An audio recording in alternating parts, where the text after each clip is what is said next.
Hello friends, आप सभी का यूपीएससी की पाठशाला में स्वागत है। आज से हम लोग भारत के इतिहास विषय को चालू करने जा रहे हैं। तो सबसे पहले हम लोग भारत के इतिहास का विभाजन देखेंगे।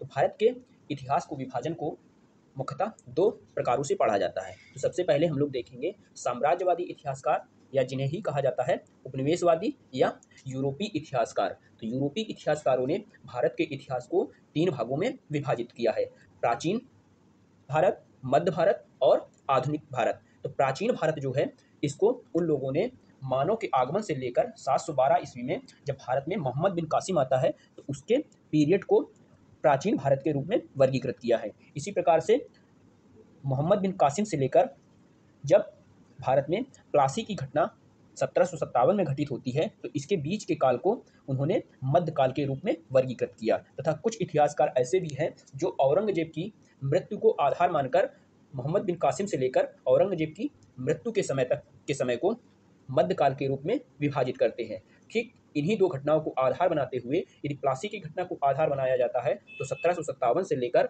1947 में जब भारत आज़ाद होता है, इसके बीच के काल को आधुनिक काल के रूप में वर्गीकृत किया। तथा जब औरंगजेब की मृत्यु को आधार बनाया जाता है, तो औरंगजेब की मृत्यु से लेकर भारत की आज़ादी तक के बीच के समय को आधुनिक काल के रूप में वर्गीकृत किया है। तो इसको हम लोग साथ साथ राइट डाउन भी करते चलते हैं। तो सबसे पहले हम लोग देखेंगे प्राचीन भारत का काल विभाजन। प्राचीन भारत, प्राचीन भारत जो है, तो इसका हम लोग काल विभाजन सबसे पहले देखते हैं। तो ब्रिटिश इतिहासकार जो हैं या यूरोपीय इतिहासकार जो हैं, इन्होंने पृथ्वी पर मानव के आगमन से लेकर जब भारत में मोहम्मद बिन कासिम 712 ईस्वी में आता है, तो इसके पीरियड को इन लोगों ने प्राचीन भारत के इतिहास के रूप में वर्गीकृत किया है। मानव के आगमन से लेकर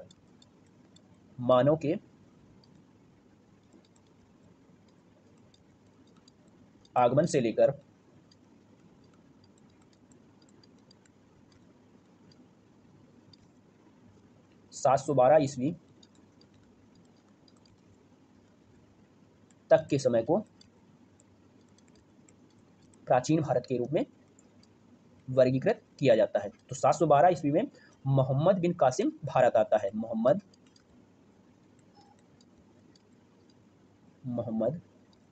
बिन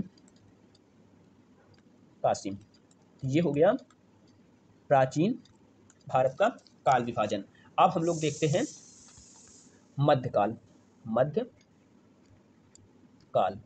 तो मध्यकाल को ब्रिटिश इतिहासकारों ने दो घटनाओं को आधार बनाया है, जिसमें सबसे पहले देखते हैं 712 ईस्वी से लेकर 712 ईस्वी से लेकर जब औरंगजेब की मृत्यु होती है 1707 में। 1707 में मृत्यु होती है औरंगजेब की मृत्यु, तो इसके बीच को काल को मध्यकाल कहा। तथा कुछ इतिहासकार प्लासी की घटना को आधार बनाते हैं। तो मोहम्मद बिन कासिम 712 से लेकर 1757,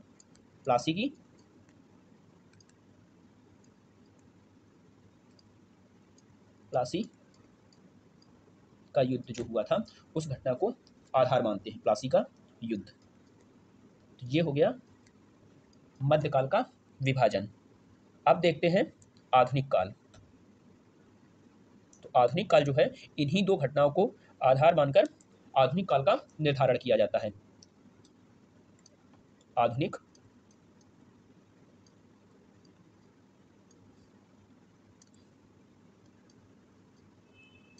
काल, तो आधुनिक काल में जब आधार बनाते हैं औरंगजेब की मृत्यु को, जिसकी मृत्यु हुई थी 1707, यहाँ से लेकर जब भारत आज़ाद होता है 1947 स्वतंत्रता प्राप्ति।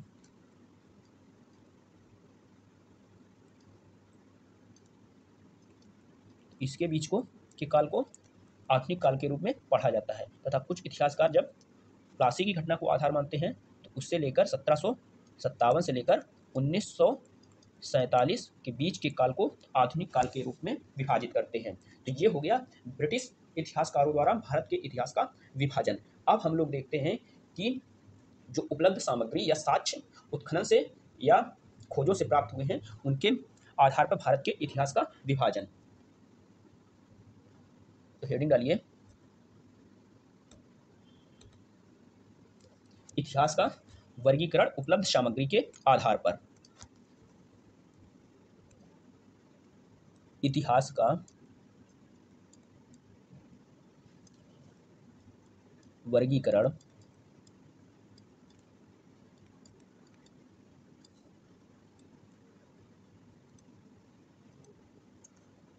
उपलब्ध सामग्री के आधार पर।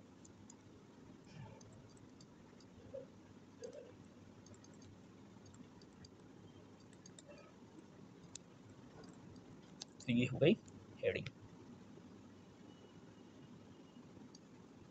तो जब सामग्री को आधार बनाया जाता है तो भारत को 3 भागों में विभाजित किया जाता है।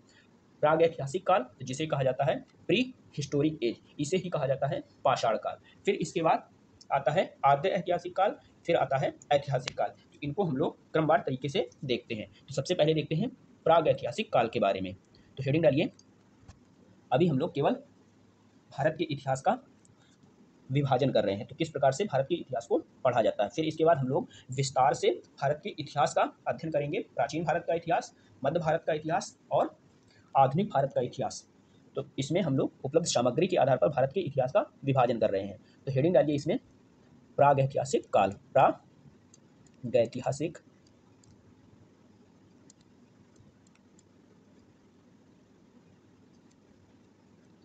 इसे ही कहा जाता है प्री हिस्टोरिक। Pre historic. तो इसकी जानकारी का जो स्रोत है इस काल की, मुख्यतः उत्खनन से जो प्राप्त सामग्री है उसके द्वारा इस काल के बारे में जानकारी मिलती है। तो पुरातात्विक साक्ष्य, पुरातात्विक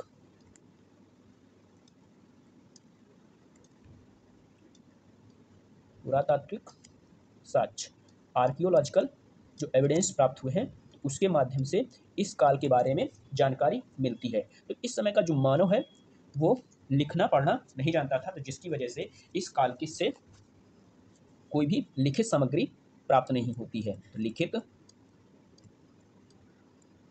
सामग्री उपलब्ध नहीं है। तो जो इस काल के जानकारी का मेन साधन है वो है पुरातात्विक साक्ष्य। तो इसका अब हम लोग देखते हैं प्रागैतिहासिक काल का समय। तो समय में देखा जाता है मानव के आगमन से लेकर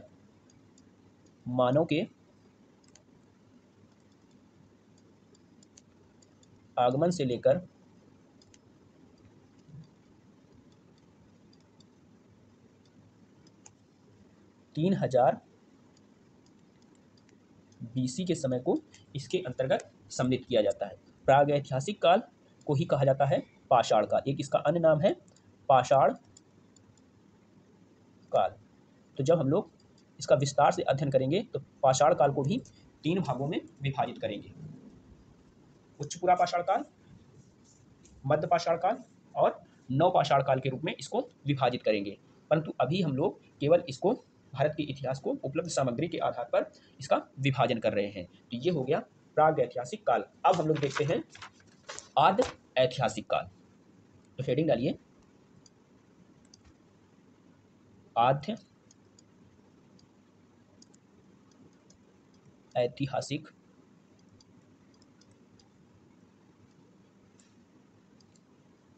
तो आद्य ऐतिहासिक को ही इंग्लिश में कहा जाता है प्रोटो हिस्टोरिक। Proto historic.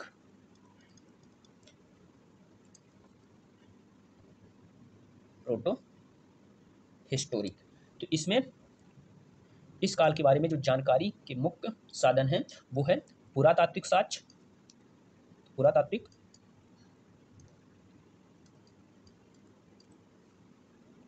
साक्ष्य के माध्यम से इस काल के बारे में जानकारी प्राप्त होती है।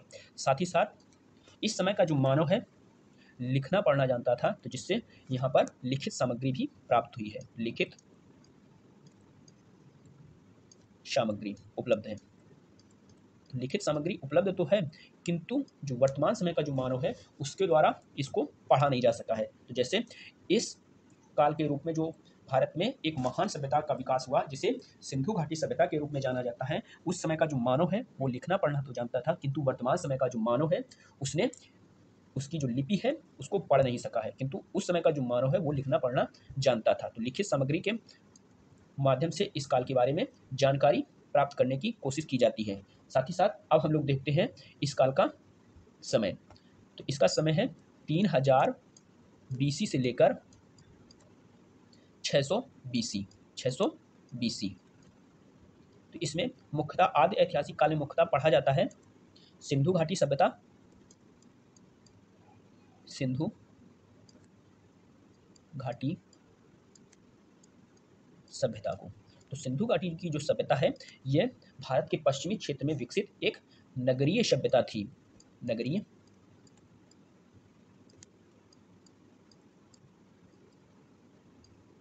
तो ये हो गया आद्य ऐतिहासिक काल के बारे में। अब हम लोग देखते हैं ऐतिहासिक काल के बारे में। तो हेडिंग डालिए ऐतिहासिक काल। ऐतिहासिक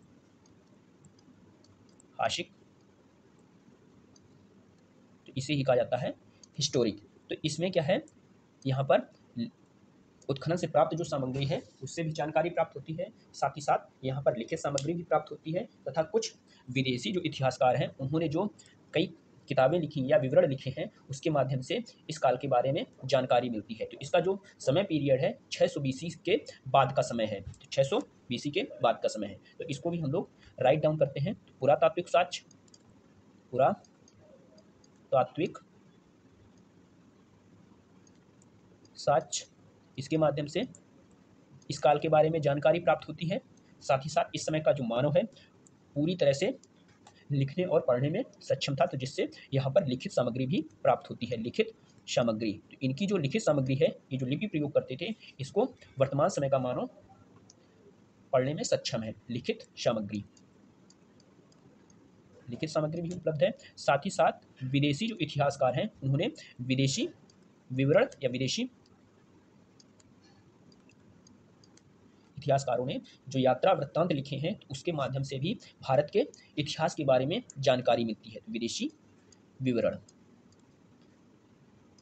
और इसका जो टाइम है वो हम लोग देखते हैं 600 BC से लेकर इसके बाद का समय आफ्टर। तो इसके बाद के समय को पूरा ही ऐतिहासिक काल के रूप में पढ़ा जाता है। तो ये हो गया उपलब्ध सामग्री के आधार पर भारत के इतिहास का विभाजन। तो नेक्स्ट वीडियो में हम लोग भारत के इतिहास को क्रमवार तरीके से पढ़ना शुरू करेंगे। तो सबसे पहले हम लोग देखेंगे पाषाण काल के बारे में। तो हेडिंग डाल लीजिए पाषाण काल। तो पाषाण काल का जब हम लोग अध्ययन करेंगे तो इसको मुख्यतः 3 भागों में विभाजित करेंगे।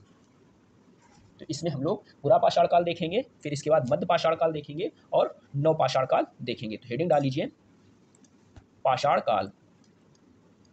तो इसमें हम लोग पाषाण काल में उस समय का जो मानव है उसके जीवन को देखेंगे, तथा अपने जीवन में वो किन वस्तुओं का उपयोग करते थे तथा उनका किस प्रकार का जीवन रहता था उसको हम लोग देखने की कोशिश करेंगे।